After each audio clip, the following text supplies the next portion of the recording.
I was first diagnosed in 2013. I had been almost 7 years, free of any indication of cancer. I went for my mammograms every year.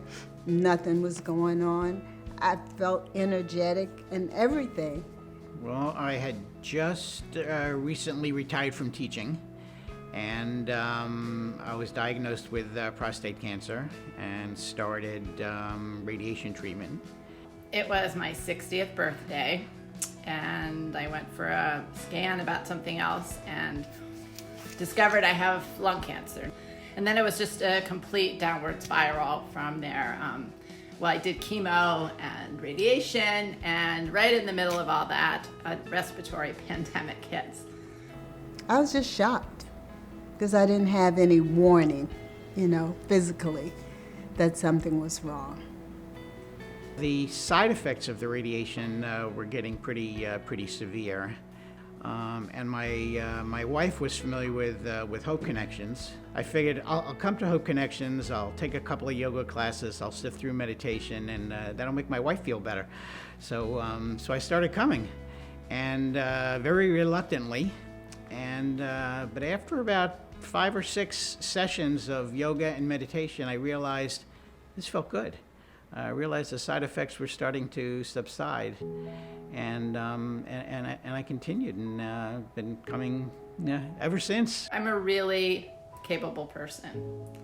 I'm good at taking care of things, and my personal life and my professional life, and every day now I feel less so.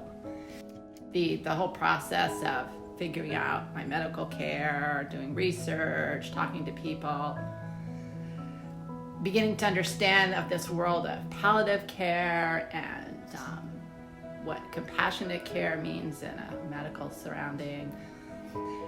It was all very overwhelming and too much. And luckily a neighbor who also has lung cancer connected me with Hope Connections. Hearing them say, you have metastatic breast cancer. There is no cure for it. So I needed to talk with people who had that same diagnosis and who had been through these treatments. When I went to the group, there were people who had been living with metastatic breast cancer for years. Nobody was feeling sorry for themselves or anything like that. They said, well, this is what's happening, and yeah, it makes me sad. And the conversations were really authentic. Cancer is a completely destabilizing experience in life where things that you've put in place, dreams you have, ways you want to live, are all interrupted by a diagnosis that's scary, complex, and overwhelming. Support is everything.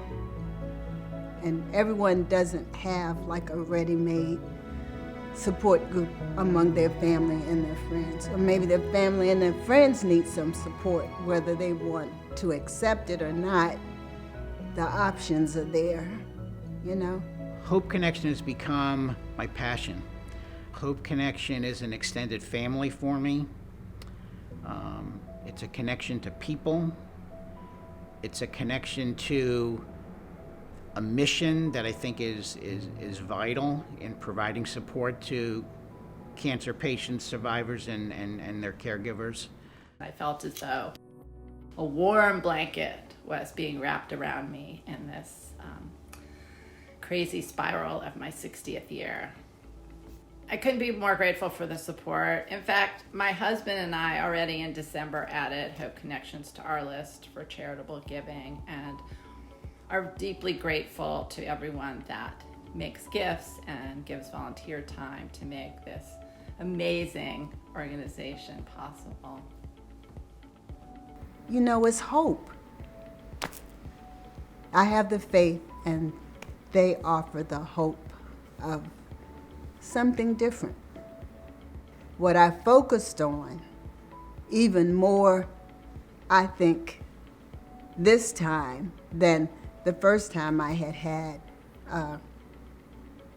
the treatment, was I'm going to walk in wellness and wholeness, and I will do just fine. And so that's my attitude every day, that I don't care what the reports say. I know that I am held by love that is greater than I am, and that's what I'm focusing on.